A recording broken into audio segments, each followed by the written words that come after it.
ঈশিতা রান্নাঘরে সবাইকে স্বাগত। আজকে নিয়েছি মুড়ি মাখানোর একটা রেসিপি। তার জন্য দেখো, দুটো গাজর, দুটো লঙ্কা, রসুন, দুটো পেঁয়াজ আর কটা মটরশুঁটি আর একটু আদা নিয়ে নিয়েছি। এবার আমি এখানে পেঁয়াজটাকে বটির সাহায্যে ছোটো ছোটো কুচি করে নিয়েছি।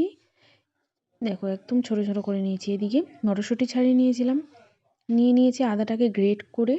এদিকে কাঁচা লঙ্কা কুচি করে নিয়েছি আর এখানে গাজর। এই গাজরগুলোকে ভালো করে তোমাদের আরেকবার দেখিয়ে দিই আমি। দেখো কতটা গ্রেট করে একদম সুন্দর করে নিয়েছি। আর ওদিকে রসুন আমি কুচি করে নিয়েছিলাম। দেখো, রসুনগুলো এরকম পাতলা পাতলা করে কুচি করে নেবে, মুখে পড়লে বেশ খেতে ভালো লাগবে। এবার এর মধ্যে আমি চানাচুর দিয়ে নিচ্ছি। চানাচুরটা লবণটা একটু বেশি থাকার কারণে মুড়িতে কোনো রকম লবণ অ্যাড করব না।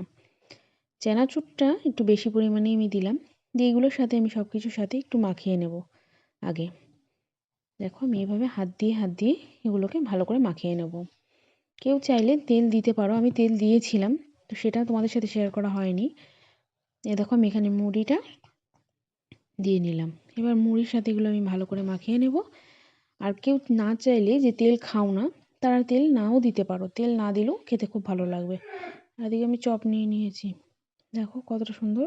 আর এদিকে কফিও আমি বানিয়ে নিয়েছি। একবার সবাই প্লিজ ট্রাই করে দেখবে, খুব টেস্টি খেতে লাগবে। এই চপের রেসিপিটাও তোমাদের সাথে কোনো এক সময় শেয়ার করে নেব।